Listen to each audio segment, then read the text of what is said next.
याद रहिए आइंदा के लिए, हो सकता है ये क़यादत आपको सड़कों पर निकलने की आवाज दे, आपको सलीके के साथ अपने एहतजाज की आवाज को बुलंद करने के लिए आपको पुकारे, या जेल भरो आंदोलन के भाई नारा लगाए। क्या मैं उम्मीद करूं कि सब के सब बिल्कुल तैयार रहेंगे इंशाअल्लाह। अस्सलामु अलैकुम वरहमतुल्लाहि वबरकातुहू। मुहतरम नाज़रीन, कैसे हैं? उम्मीद करता हूँ आप लोग खैरियत से होंगे। अल्लाह पाक आप लोगों को खुश रखे, आबाद रखे। नाज़रीन, अभी मुंबई की सरजमीन पर तहफ़्फ़ुज़ औक़ाफ़ कॉन्फ्रेंस किया गया, जिसमें बेशुमार उलमाए किराम शरीक हुए, बयान से लोगों को मुस्तफ़ीज़ फरमाए। बेशुमार उलमाए किराम की शिरकत हुई। उनमें हजरत मौलाना सज्जाद नोमानी साहब जो बयान दिए हैं, उस बयान को सुनना हम लोगों को और मुल्क के हर मुसलमानों को ज़रूरी है कि मौलाना सज्जाद साहब क्या कह रहे हैं। नाज़रीन, हजरत मौलाना सज्जाद साहब का बयान आज के दौर में उलमाए किराम, हुफ़ाज़ इज़ाम, अवामुन नास सबको उनके बयानात ज़रूर सुनना चाहिए और उन पर अमल करने की कोशिश करनी चाहिए। अभी वो मैदान में आए हुए हैं और खुलेआम बात करते हैं और इल्म की रोशनी में, देश के कानून की रोशनी में बात करते हैं। नाज़रीन, हजरत मौलाना सज्जाद नोमानी साहब ने बयान दिया है कि जेल भरने के लिए तैयार रहो। जब ये सरकार औकाफ की जायदाद को हड़पने की कोशिश कर रही है और गलत कानून ला रही है और वक्फ बोर्ड के जो कवानीन हैं उन कवानीन को तोड़कर नए कानून जो दाखिल कर रहे हैं और हमारे जो पुरखों ने ये जो ज़मीन और जो औकाफ की जायदादें दी हैं, इनको हड़पने की कोशिश कर रही है सरकार, तो कान खोल के सुन ले कि हम ऐसा इंशाअल्लाह होने नहीं देंगे। और नौजवानों से कहा कि आप तैयार रहें, जब जेल भरने की बात आएगी तो आपको आगे रहना है, उस मुहिम में आपको शिरकत करनी है। तमाम नौजवानों को कहा, इसलिए कि अल्लाह ने नौजवानों के कदमों में कामयाबी रखी है। असहाब कहफ को देख लीजिए आप। तो जो नौजवान लोग होते हैं, ताकत भी, इल्म भी, सलाहियत भी, समझ भी होती है, उनको सामने आना चाहिए। तो नाज़रीन, आप तैयार है या नहीं, इस पर ज़रूर आप कमेंट करें और बताएं और हजरत मौलाना सज्जाद नोमानी साहब का ये मुकम्मल बयान समाअत फरमाए।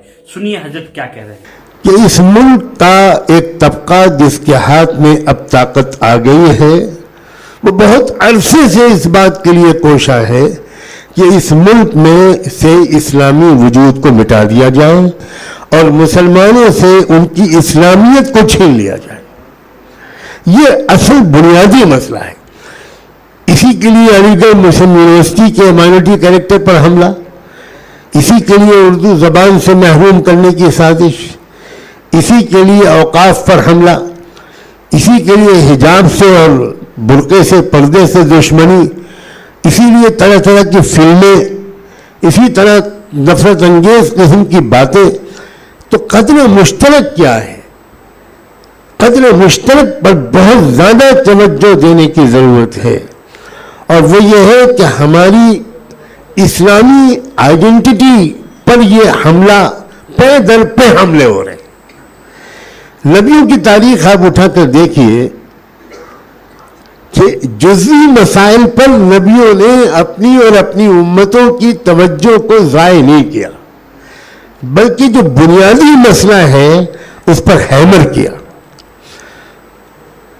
मैंने अभी एक आयत सूरह इब्राहिम की पढ़ी, ऐसी सैकड़ों आयतें पेश की जा सकती। वक़ाल अल्लज़ीना कफ़रू लिरसूलिहिम लनुख़रिजन्नकुम मिन अर्ज़िना अव लतऊदुन्न फ़ी मिल्लतिना।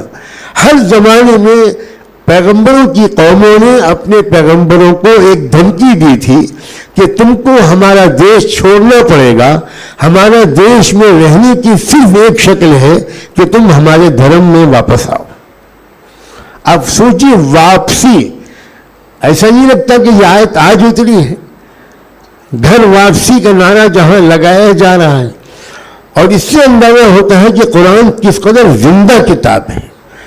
ऐसा लगता है कि आज के मसाइल के लिए फलां फलां फलां फलां आयतें उतरी हैं। तो नाज़रीन, आपने सुना हजरत मौलाना सज्जाद नोमानी साहब क्या बयान दे रहे हैं। कई घंटों का हजरत का बयान है। اگر ان بیان کو آپ سننا ہے تو حضرت کے چینل پہ جا کے سن سکتے ہیں۔ حضرت نے فرمایا کہ اس سرکار کی نیتیں خراب ہیں، ان لوگوں کی نیتیں خراب ہے، ان لوگوں کی نیت خراب ہے، یہ لوگ بالکل ہماری اوقاف کی جائیداد کو ہڑپنے کی کوشش کر رہے ہیں یہ لوگ، اور ان لوگوں کا ارادہ ہے کہ جب ہندوستان کی ہر چیز کو ہم بیچ دیے ہیں تو ان پہ آپ نظر رکھو، ان کے پیسے، ان کی جائیداد کی جو رقمیں ہیں، جو سالانہ آتی ہے، جو مہینے کے آتے ہیں، ان پہ ان کی نظر ہوتی ہے۔ ناظرین، آپ ضرور کامنٹ کریں اور بتائیں کہ ہمارے پرخوں نے جو جائیداد وقف کی ہے اللہ کے نام پر، ان کو یہ لوگ توڑنے اور ان کو ہڑپنے کی جو کوشش کر رہے ہیں، ان کو کیا کرنا چاہیے، ہمیں کیا جواب دینا چاہیے، کیا کام کرنا چاہیے، ضرور کامنٹ کریں اور بتائیں۔